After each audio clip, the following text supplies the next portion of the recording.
जय हिंद दोस्तों, स्वागत है आप सभी का। दोस्तों, अगर आपने भी रेलवे का कोई भी एग्जाम दिया है, एएलपी, टेक्नीशियन, एनटीपीसी, जेई या फिर ग्रुप डी, तो आपने नॉर्मलाइजेशन का नाम तो जरूर से सुना होगा। आज के इस वीडियो में हम नॉर्मलाइजेशन को ही समझने वाले हैं, क्योंकि नॉर्मलाइजेशन को लेकर स्टूडेंट्स के बीच में काफी बड़े बड़े सवाल होते हैं। क्या नॉर्मलाइजेशन से नंबर बढ़ते हैं या फिर कम होते हैं? क्या ये सच में फेयर सिस्टम है भी या नहीं?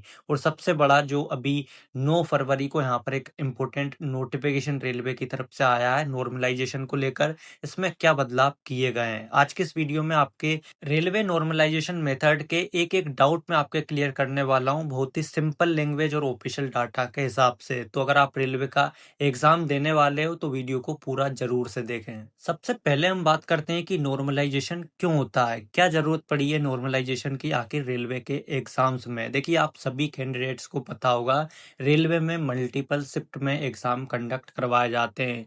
काफ़ी सारे स्टूडेंट रेलवे का एग्जाम देते हैं, लाखों में यहाँ पर फॉर्म अप्लाई होते हैं। तो नॉर्मलाइजेशन की ज़रूरत यहाँ पर पड़ती है, क्योंकि अगर किसी शिफ्ट में कोई कैंडिडेट एग्जाम दे रहा है और वहाँ पर पेपर का जो लेवल है वो हार्ड रहता है, और कोई कैंडिडेट अगर एग्जाम दे रहा है वहाँ पर पेपर का जो लेवल है वो ईजी रहता है, तो दोनों स्टूडेंट्स के बीच में समानता नंबर की कैसे होगी? क्योंकि एक का पेपर बहुत आसान था, एक का पेपर बहुत कठिन था। तो इसलिए यहाँ पर नॉर्मलाइजेशन मेथड को लाया गया, जिससे कि सभी स्टूडेंट्स के बीच में जो एग्जाम का लेवल है वो बिल्कुल इक्वल रहे। रेलवे के अनुसार जो नॉर्मलाइजेशन है ये एक स्टैटिकल और साइंटिफिक प्रोसेस है। ये कोई स्टूडेंट्स को ग्रेस मार्क नहीं दिए जाते हैं, बल्कि अलग अलग शिफ्ट में नंबरों को बराबरी पर लाना इसका काम है। अब समझते हैं कि जो 9 फरवरी को रेलवे ने नॉर्मलाइजेशन मेथड का एक नोटिफिकेशन जारी किया है, इससे क्या बदलाव होने वाले हैं। अब नॉर्मलाइजेशन में परसेंटाइल बेस्ड नॉर्मलाइजेशन मेथड को अपनाया जाएगा, जो कि 2024 में भी इसको ही अपनाया गया था, लेकिन इसमें फिर भी यहाँ पर अपडेट निकाला है, तो मैं आपको बता देता हूँ। देखिए, सबसे पहले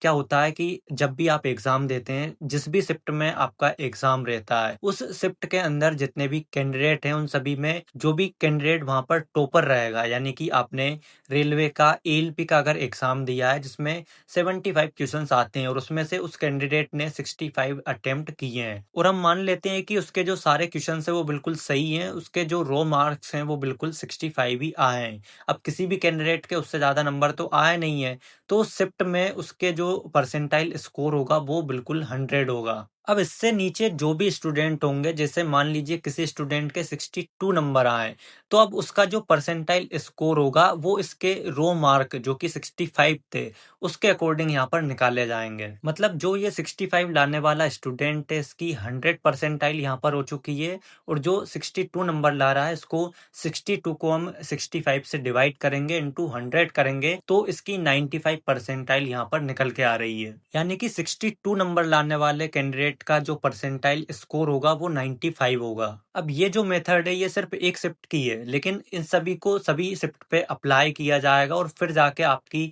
सारी शिफ्ट को जब मर्ज किया जाएगा तब आपकी एक कट ऑफ यहाँ पर निकल के आएगी। मतलब जो परसेंटाइल स्कोर है, इसी के आधार पर आपकी जो नॉर्मलाइज्ड कट ऑफ है वो यहाँ पर निकल के आती है। परसेंटाइल बेस्ड से सबसे बड़ा फायदा ये होगा कि जितनी भी शिफ्ट होंगी, उन सभी शिफ्ट में जितने भी टॉपर स्टूडेंट रहेंगे उन सभी को यहाँ से उठाया जाएगा, यानी कि आप मान के चल सकते हो हर शिफ्ट में से यहाँ पर स्टूडेंट्स को लिया जाएगा। आपका जो कंपटीशन है वो आपकी अपनी शिफ्ट के जितने भी टॉपर स्टूडेंट रहेंगे उन सभी से होगा। तो इतना सब कुछ होने के बाद में फिर जाके आपकी जो एवरेज कट ऑफ है वो यहाँ पर डिसाइड होती है, जिसका जो फॉर्मूला है वो भी रेलवे ने बताया है, लेकिन इसको डिटेल्ड में समझने की जरूरत नहीं है, क्योंकि हमारे पास डेटा होता ही नहीं है। तो ये फॉर्मूला रेलवे वालों के लिए ही है। नॉर्मलाइजेशन से जुड़ी कुछ मिथ्स भी फैल चुकी हैं, जैसे कि रेलवे जानबूझकर आपके नंबर कम कर देता है, लेकिन मैं आपको बता दूं ये पूरी तरीके से सच नहीं है। रेलवे की जो नॉर्मलाइजेशन प्रोसेस है पूरी स्टैटिकल और साइंटिफिक प्रोसेस है। इसके अलावा दूसरी मिथ ये है कि यहाँ पर इजी शिफ्ट वालों को थोड़ा फायदा मिल जाता होगा,